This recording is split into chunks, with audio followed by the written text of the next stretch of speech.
surprised. The other day I had a conversation.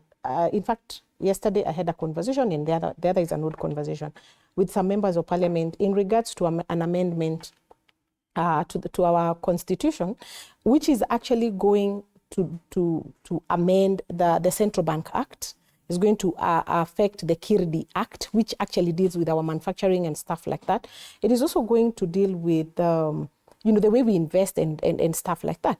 And we were looking at the bill, at the proposal, because yesterday there was public participation that was happening at KICC. To my surprise, the member of parliament told me that, I haven't looked at this, Kathy. This was done by World Bank. Mm-hmm. I asked, how? How can World Bank do this for you? It is the work of members of parliament to legislate, to come up with all these bills. I'm actually very, very embarrassed by the way our parliament is behaving, both with the IBC, the act that I'm talking about, and even many, many other things that they've been doing. We know even how they behaved with the finance bill. Can you imagine? You pass a bill, and you convince everybody that you're doing that in the interest of Kenyans. Then when the president drops it, you clap. What were they clapping for? That is the same thing they did the other day when the president decided to cancel the Adani deal. So it's a madhouse. I cannot even, and I don't know whether they really understand why they were elected and why they were taken to parliament. But the other old conversation that I was talking about, in central Kenya, as we speak, and that is where I come from, there's a rising call for recalling of our members of parliament.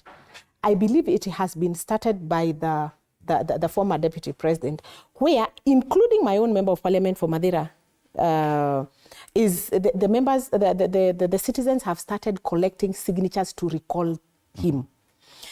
And I have many friends who are members of parliament, and as we were having that conversation around why all these, I think Kikuyu is another constituency that is trying to recall the MP. I think Kabete is trying to do the same. Central, a lot of that is happening.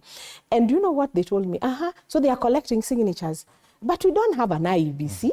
So they will collect signatures, but there will be no by-election. So the members of parliament can delay this further because it serves them, right? But what they forget is that they did not go there to serve their interests or the interests of the executive only. They are there to serve our interest.